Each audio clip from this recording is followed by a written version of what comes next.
is Valley News Live at 10. You're watching video of Vice President Mike Pence as he arrived in Minneapolis a few hours ago.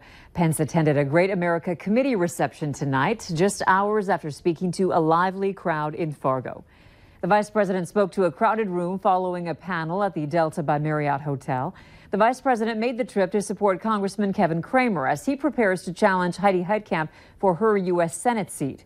Valley News Team's Rose Itzkovitz was there and tells us how the VP says Heitkamp may not be what's best for North Dakota anymore. In a word, it's been a year of promises made and promises kept. His plane touched down in Fargo just before noon, but Vice President Mike Pence didn't make it to the Marriott Hotel until about 3 hours later. But when he did, the Vice President of the United States, Mike Pence. It was a warm welcome from the crowd, including... If you're a veteran of the Armed Forces of the United States, would you stand up and give us one minute? The nonprofit holding the event, called America First Policies, says this was not a campaign, but a policy event to talk about the tax reform bill, which Pence did. We just delivered to our troops the biggest pay raise in nearly 10 years, and they deserve every cent of it. But there was also some campaigning as well. The truth is, Heidi Heitkamp hasn't been put in North Dakota first. And I don't know about the rest of you, but I think the people of North Dakota deserve better. As well as updates on some promises made by the president. Last week, President Trump signed into law border wall funding that will provide for nearly 100 miles of border wall. Crowd members I spoke to were overall satisfied with the progress. For the most part, I'm pretty much with him on everything. A couple things, maybe not. Interestingly enough, this one supporter's gripe: I think we need to put greater emphasis on the border wall. And I don't think that is happening as quite as fast as I anticipated. In Fargo, Rose Itzkovitz, Valley News Live. The nonprofit hosting the event, America First Policies, was reportedly started by Trump campaign aides to back the White House agenda. Tense moments after law enforcement responded to a suspicious briefcase at the downtown Fargo Public Library this afternoon. Once they investigated, they found out the briefcase was empty. The vice president was attending an event at the nearby Radisson Hotel when the call came in. Police say they were in close contact with Secret Service during the entire incident. When checking out the briefcase, Fargo police used a bomb-sniffing dog and X-ray machines that detect the threat of a bomb.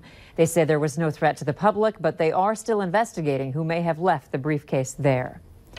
A man is in jail after interfering with one pursuit and leading law enforcement on a separate chase through Clay County.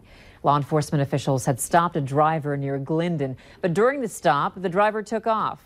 During the chase, another vehicle interfered, so officers ended the first pursuit because of safety concerns and then tried a traffic stop on the second vehicle. That male driver refused to pull over, and another chase began, making its way to Moorhead.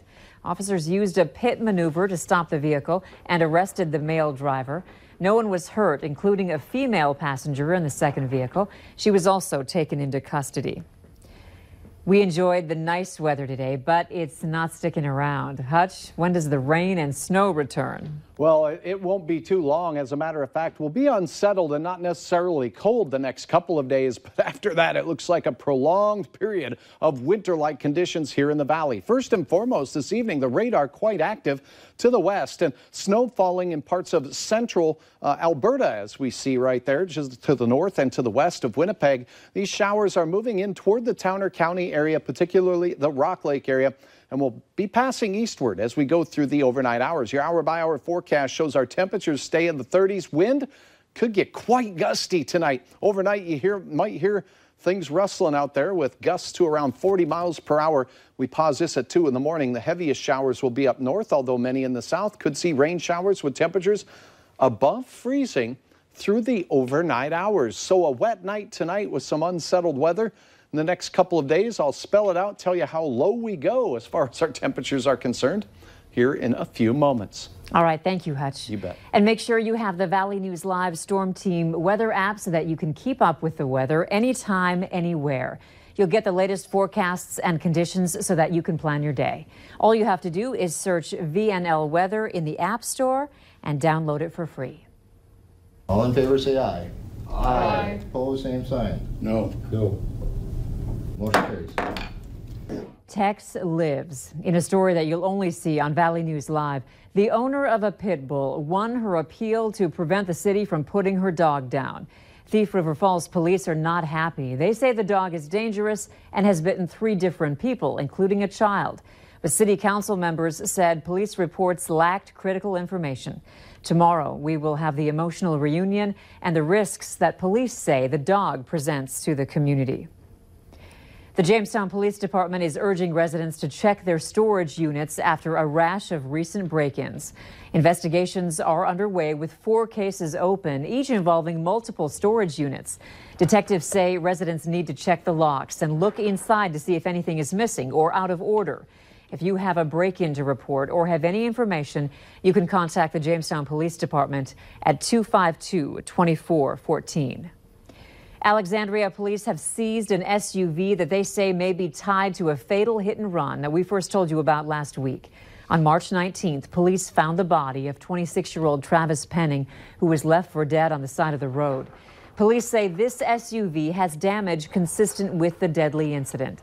So far, there have been no arrests in the case, and Alexandria police are again asking anyone who has information on the crash that killed Penning to contact them. Last week, we told you about safe exchange locations after a cell phone sale turned into a robbery outside the Fargo Cashwise. Now, the Grand Forks Police Department is informing residents of a safe location to meet in their area. Police say the department parking lot is the perfect spot for a transaction. The spot is called the Safe Trade Zone. It's located off South 5th Street in Grand Forks. You can park there for up to 15 minutes, and the location is under 24-hour surveillance. E-cigs are still pretty popular, but coming up on Valley News Live at 10, find out what researchers say they could be doing to your health. And more women are the primary breadwinner for their family, but are they still treated fairly at work? Find out next.